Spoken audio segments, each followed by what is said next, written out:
Fala galera do GV, tudo bem com vocês? Aqui quem fala é o professor Gustavo, professor de História. Bom, na nossa videoaula hoje nós trataremos de revisar os conteúdos para a prova.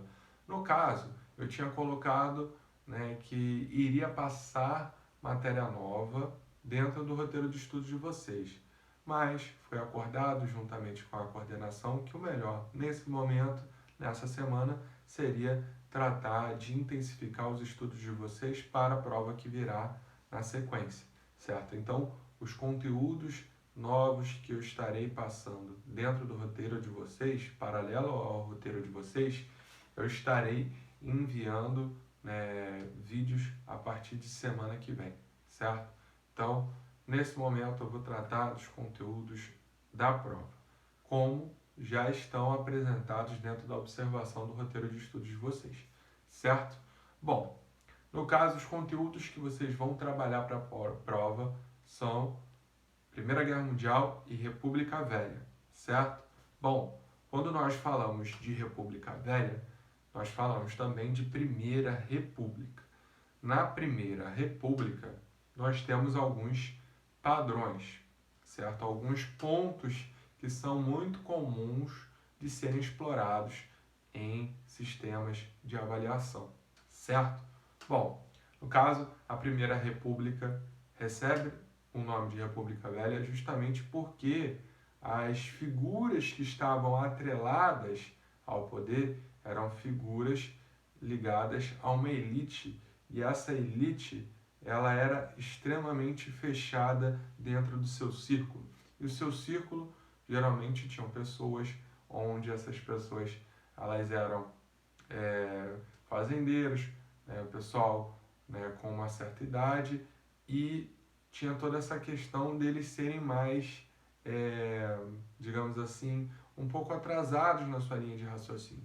Então, quando nós falamos de República Velha, tem essa questão de imagem dos próprios indivíduos que representavam essa república e o fato de que essa república é a mais antiga das formas de república que nós tivemos durante a nossa breve história republicana, certo?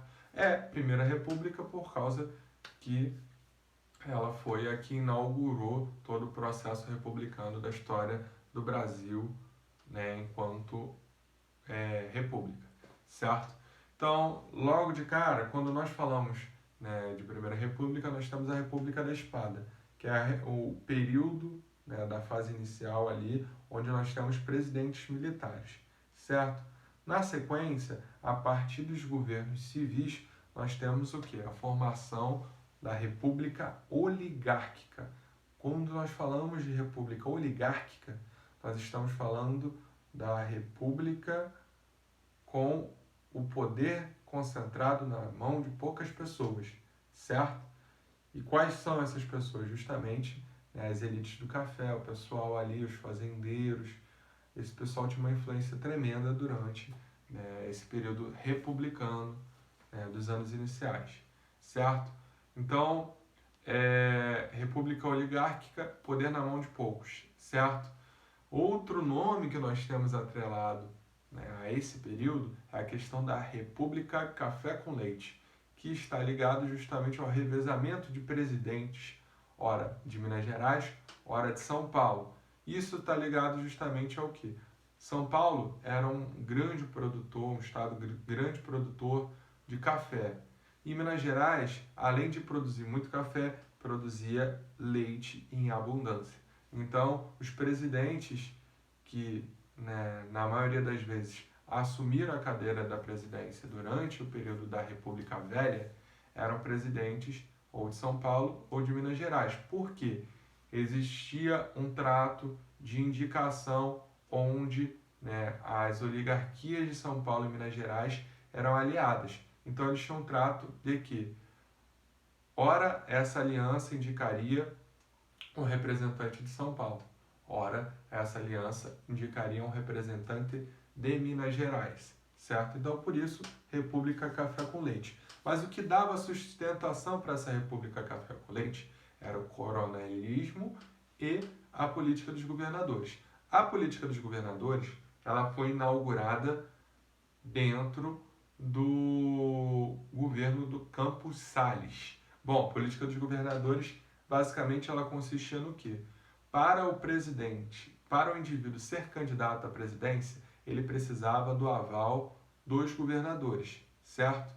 Bom, esses governadores, para se manterem no seu cargo, eles precisavam justamente do apoio dos coronéis. Quem eram os coronéis? As pessoas que tinham poder dentro dos interiores, dentro das localidades. E esse poder estava ligado à questão, né, do poderio militar, porque o coronel nessas localidades era um grande fazendeiro que tinha vários capangas, ameaçava as pessoas a votarem no candidato dele e, ao mesmo tempo, né, se essa pessoa não votasse no candidato dele, provavelmente também essa pessoa poderia perder uma renda, já que o próprio coronel era o principal empregador das localidades dos interiores desses estados, certo? Então, o coronel era o cara que dava ali a base para, para que determinados políticos conseguissem se eleger durante a República Velha. Então, o coronelismo era uma das bases de sustentação desse período da política brasileira. Bom, no caso, o coronelismo ele fazia isso através do voto de cabresto. O voto de cabresto era um apelido dado justamente à forma como esses coronéis conseguiam concentrar muitos votos para a causa dele, ou seja, ele controlava todo mundo daquela localidade para votar no seu candidato, certo? Por que cabresto? Porque quando nós falamos do animal, o cavalo, ele é levado no cabresto, ele é controlado. Então o coronel ele controlava toda essa galera, certo? Mas como que ele controlava essa galera? Justamente pela imposição militar e pela imposição econômica, certo?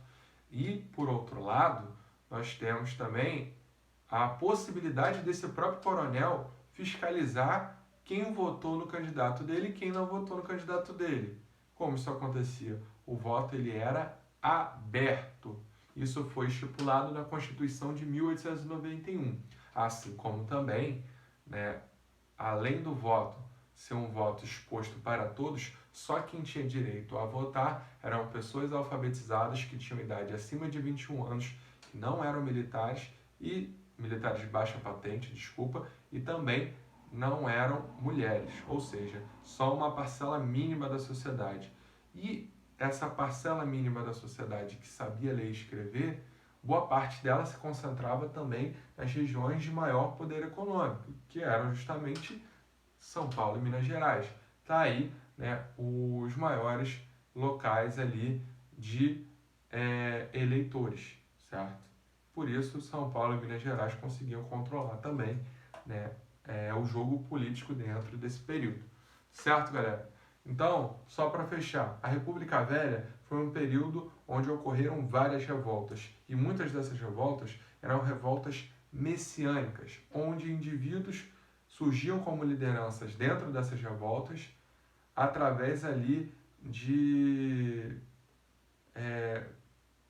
uma moralidade ligada às questões religiosas. Então esse indivíduo ele conseguia se tornar um líder através também do aspecto religioso. É o caso, né, da revolta de Contestado, a revolta de Juazeiro, a Guerra dos Canudos, mas não ocorreram somente revoltas messiânicas durante a República Velha. Nós temos também a revolta da vacina, a revolta liderada pelo João Cândido, né, na questão ali da chibata, a revolta da chibata. Então ocorreram várias revoltas durante a República Velha e é importante vocês entenderem, né, resumidamente, como se deram essas revoltas, para vocês fazerem uma boa prova, certo? Então fechou aí o conteúdo de República Velha. Para a Primeira Guerra Mundial, é necessário a gente entender como ocorreu o início da Primeira Guerra. A questão da paz armada, a questão ali da corrida imperialista é o pano de fundo para a formação da Primeira Guerra Mundial. Então fiquem ligados nisso. Dentro da paz armada, nós temos a formação de blocos militares que vão ser protagonistas da Primeira Guerra Mundial.